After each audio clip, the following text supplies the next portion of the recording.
You ever get that feeling? Like the dial's stuck, the signal's fuzzy, and it ain't the radio? That was me, city life closing in, the airwaves of opportunity more like static. Two girls' bright eyes deserved better than concrete and noise. I needed a new frequency, a chance to build something real. Radio was good to me, honest work. But it ain't about the gigs you take, it's the life you make. These hands, they knew how to spin a dial, but they also remembered my grandpa. Calluses and kindness all mixed together. Farming, fixing, that was in the blood too. Time to tune it back in. Sold the condo, packed the truck, girls were ecstatic. City park, pigeons ain't got nothing on wide open skies and fireflies you can catch in a jar. We were headed for a plot of land I'd sunk my savings into. Gamble maybe, but sometimes you gotta bet on yourself, on family, on a dream quieter than any city street.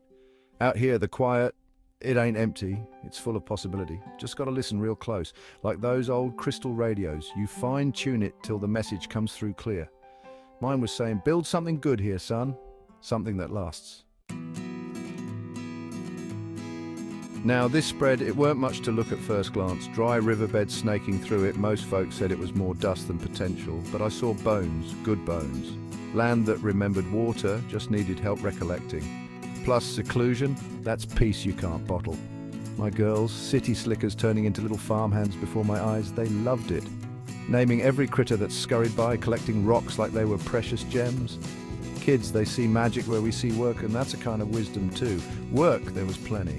Fixing up the old farmhouse, half the floorboards creaked like a sea shanty, but with each nail hammered, each board replaced, it felt less like someone else's place, more like ours. Home ain't a building, it's what you build into it. And build we did. Chicken coop went up faster than I'd figured, my girls right alongside me. Little hands getting just as dirty as mine.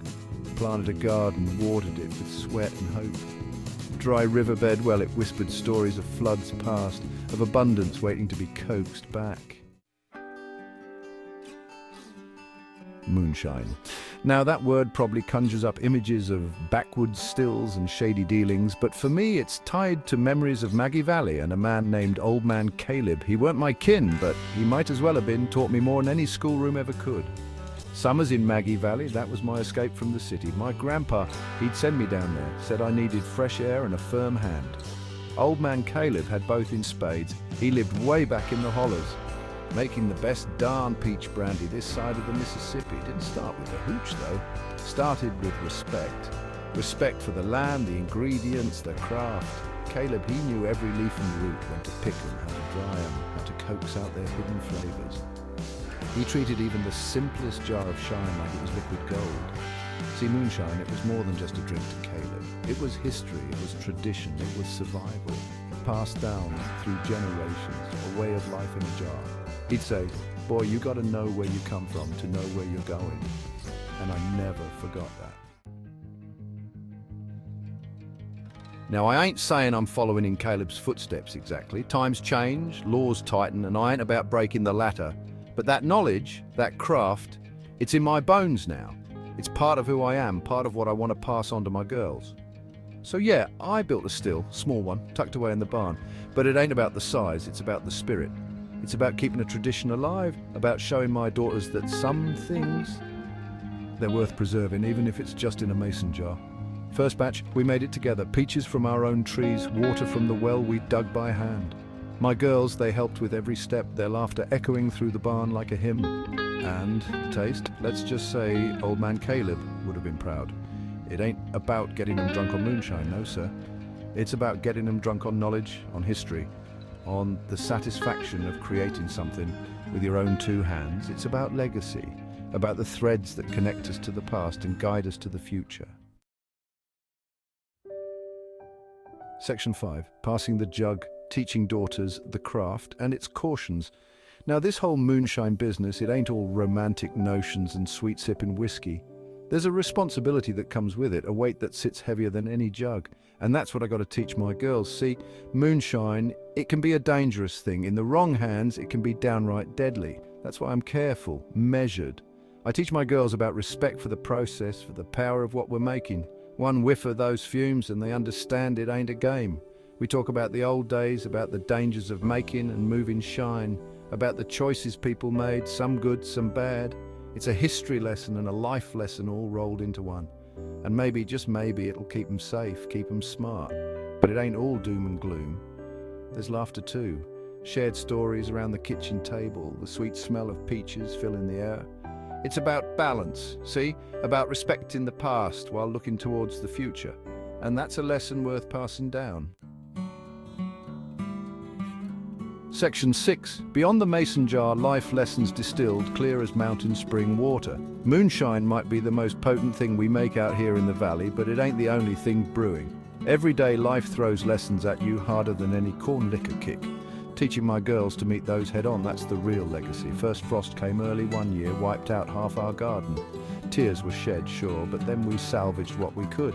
Made pickles, canned tomatoes, turned loss into a pantry full of lessons about resilience. Can't control the weather, but by golly, you can adapt. Then there's the matter of hard work. City folk, they hear farm life and picture some idyllic painting. Reality's more sweat-stained, more calluses, more sun-up to sundown toil. My girls, though, they ain't afraid of dirt under their nails. They're learning the value of a day's labour, of earning what you get, and kindness. That's one you've got to cultivate, just like any crop. We share our bounty with neighbours, lend a hand when we can. Teaching my girls that community, that looking out for one another. That's what makes a place more than just a spot on a map. Section 7, building a watering hole and a community more than just a bar. The dream didn't stop at the farm gate though. See, this valley, it was thirsty, not just for water, but for a gathering place, a spot to swap stories and share a laugh. That's why I decided to build a watering hole.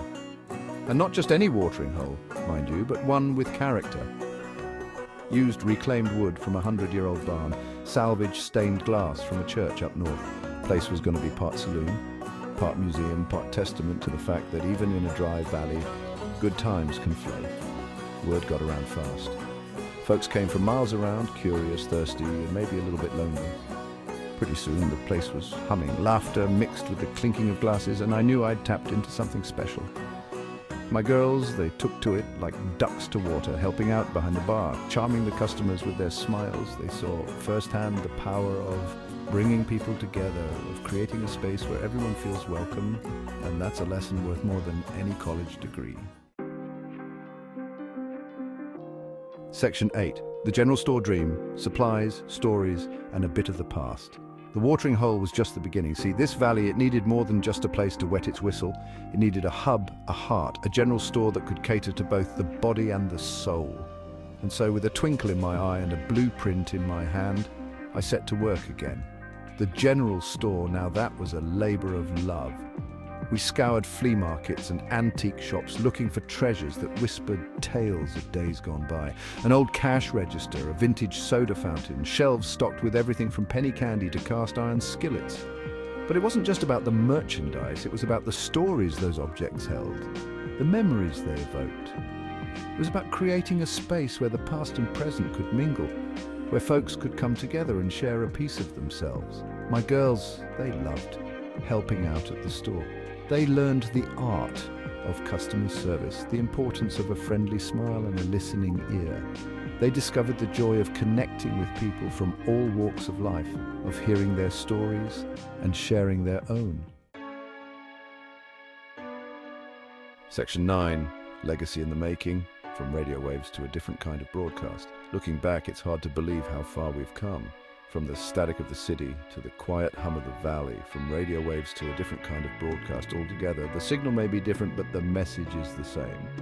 Build something real, something that matters. The farm, the watering hole, the general store, they're more than just businesses. They're anchors in the community, places where people can connect, belong, and create memories that'll last a lifetime. And that, to me, is a legacy worth leaving behind, but it's not just about the bricks and mortar.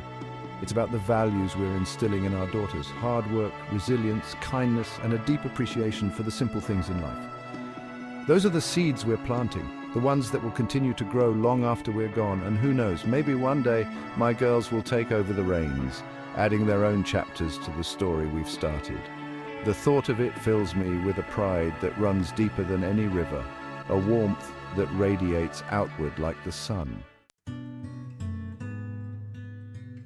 Section 10, second acts, lasting echoes, finding purpose beyond the expected. Life's funny like that, ain't it? Just when you think you've got it all figured out, it throws you a curveball. But sometimes those curveballs, they knock you right into your purpose. That's what this whole journey's been about for me, finding a second act, an echo of something true and good. Radio, it was a good gig, but it was just a job. This is different. This is about building something lasting, something that matters. It's about family, community, and the satisfaction of knowing you've made a difference in the world, however small. And the funny thing is, I never felt more alive, more connected to something bigger than myself. It's like old man Caleb used to say, son, sometimes you've got to get lost to find yourself. And I guess, in a way, that's what I did. I got lost in the quiet of the valley, in the rhythm of the seasons, in the simple act of putting down roots and watching them grow. And in the process, I found myself, or maybe a better version of myself, the one I was always meant to be. Section 11. More than moonshine. It's the love in the recipe that matters. Sure, folks come from miles around for a taste of our moonshine. They swap stories, share laughs, and maybe even shed a tear or two over a glass of something strong and smooth. But I know deep down it's not really about the booze, it's about the connection, the sense of belonging, the knowledge that someone out there cares enough to make something with their own hands, to share a piece of their heart with every sip. It's the same with the farm, the watering hole, the general store. It's the love we pour into them that makes them special. And that's the real legacy, ain't it? Not the things we build or the money we make, but the love we share, the kindness we spread, the memories we create. Those are the things that truly last, the ones that echo through generations, long after we're gone. So yeah, we might be known for our moonshine, but what folks really taste, what lingers long after the last drop is gone, is the love of family, the love of community, and the love of a life well lived. And that's a recipe worth savoring.